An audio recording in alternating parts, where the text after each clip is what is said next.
I have no idea why I'm wearing a sweater. Alright, I finally got around to making one of these videos. What is in my camera bag? I thought it was the perfect time to make this because all my camera equipment has been solid for a couple of months, so I feel like I should share it with you guys, so let's get it.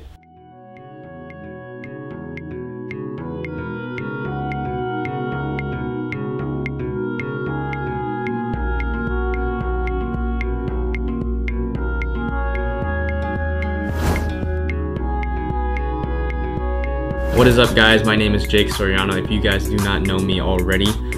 Today I'm going to be doing something different than the vlogs. I'm going to show you what I carry around in my camera bag. Now I'm trying to make this quick and easy, and if you guys have any specific questions about any camera equipment that I explain, go ahead and comment down below and I'll be gladly to help you guys out. So with that being said, I want to introduce my cameras. The first camera I want to talk about is my Canon Rebel T5i. I got this as my first DSLR and I think it's a perfect beginner camera because you don't have to touch the settings as much to get a good picture. One thing I like about it is the flip out screen, and it is touchscreen, which is awesome. Perfect for vlogging. But keep in mind, this only shoots 60 frames per second at 720p. If you do not know what frames per second is, that is what controls the slow motion. And it also shoots 30 frames per second at 1080 HD, but keep in mind 60 frames per second at 720 HD. Moving on to my lenses that I have for my Canon Rebel T5i. I actually got this 18 to 135 with my T5i. It's good for a wide shot, all the way up to a close-up in your personal space shot and everything in between. I think it's a perfect beginner lens. If you're looking for an all-around lens, this is it. Moving on to the Canon 10 to 18, I got this lens specifically for vlogging. It's a perfect lens for a wide shot and landscape shots as well. Once again, I got this specifically for vlogging and it worked out perfectly and I'm very happy with it. Moving on to my two photography lenses that I use a lot. The 50mm or the Nifty 50. I got this lens specifically for photography under a photography hype at the time. It's perfect for that blurry background and for some portraits. I did some senior portraits and whatnot with this, and it's a beautiful lens. I also use it for video. Moving on to the second photography lens that I use, which is the 24mm pancake lens. This one's awesome for pictures and video as well. It gives you that nice sharp image without distorting it too much. And it's pretty affordable. Both of these are pretty affordable. I got them under $200 for both, and it's something that everyone should try if you're looking for a photography lens. Now moving on to my last Canon lens that I have. This is actually not a Canon lens. This is an off-brand Optica lens. This is the 6.5mm fisheye lens. This is a very handy lens. It's a wide-angle lens and it kind of looks like a GoPro on DSLRs, but it does not come with a chip reader for the camera to read, so that means you have to do this all manually. So there's an aperture ring and then a focus ring. So with that being said, I'm going to talk my second camera. It's the Sony a7S Mark II, and I did convert over Canon to Sony, and a lot of people have a tough time doing so, but I am shooting on it right now. As you can see, I have the Rode mic on top and then a 16 to 35 Zeiss, Sony Zeiss, I think I'm saying that right, lens on there as well.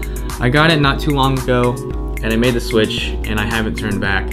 It's an awesome camera, and here's why. The Sony a7S is probably the best camera out there right now. The ISO level is out of this world. It goes higher than any other camera, so it works great in low light settings. Also, the frames per second is crazy on that camera.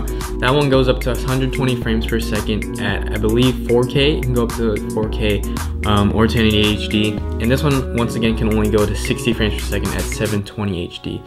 So it's pretty amazing. The camera works wonders. So yes, I have the 16 to 35 Zeiss, Sony Zeiss lens on there. It's perfect for wide angle shots. I use it for vlogging as well. This is my typical vlogging setup. If you can see, I don't use that specific mic, but it's something similar to what I use when I vlog. So one of the big problems that Canon users have who convert over to Sony is that they have a lot of leftover Canon lenses that don't go to any use.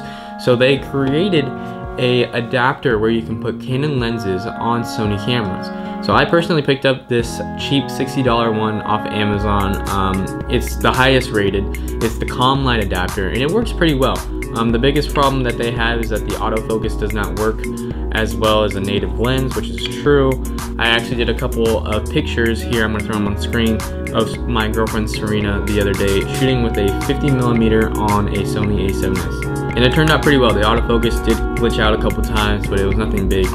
Now the last camera I want to talk about is something that is essential to any travel, vlogging, and whatnot. And it's perfect if you can't afford a DSLR. It's the GoPro Hero 3 Plus. I had this thing before any of my other cameras.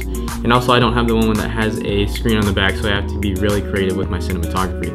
I love this camera, it's very handy.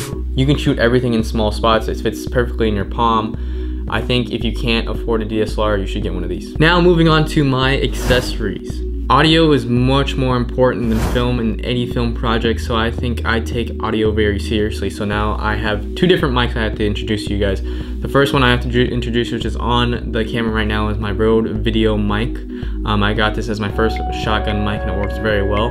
The only thing I do not like about it is that it's pretty bulky and it carries a lot of weight. Also, it takes a 9-volt battery, so it does not take the camera's battery, so I have to constantly turn it on, turn it off when I record, which is a little tedious.